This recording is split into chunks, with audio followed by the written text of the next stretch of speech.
Governor Newsom continues to turn some heads on both sides of the aisle with his new podcast. So far, he has brought on conservative activists in what he calls an attempt to debate without demeaning.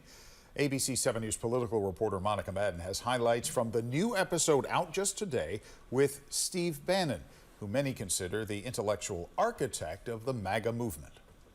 It's an unlikely pairing from the get-go. No, hang on.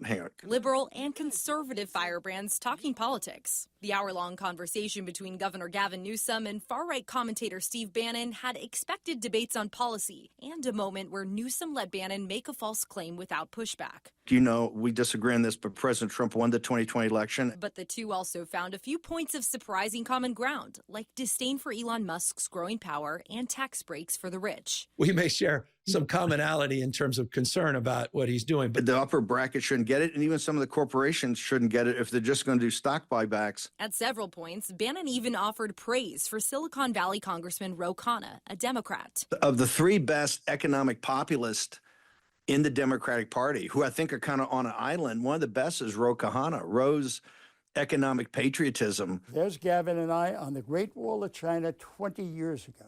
Joe Kotchett, a longtime Newsom ally, offered some insight into the governor's strategy. Common ground is the word. Saying Newsom is trying to appeal to voters who might feel isolated by political groupthink. Podcasts are critical, and he was advised to do that. He smartly is doing it. He's communicating now with people he would never be able to communicate. I thought it was an interesting strategy to bring on folks that are outside of his bubble. Some in Republican circles give him credit, but question the motivation. This is just a political ploy. I don't think it's sincere on any level whatsoever. The podcast has also drawn criticism from Newsom's own party after he declared opposition to transgender athletes in the first episode. ABC 7 News insider Phil Matier says it reaffirms speculation about Newsom eyeing a 2028 presidential run. He's moving to the center. He wanted that quote to get out there. He wanted that message out on his first podcast in order to launch it and in order to differentiate himself. So what we saw was indeed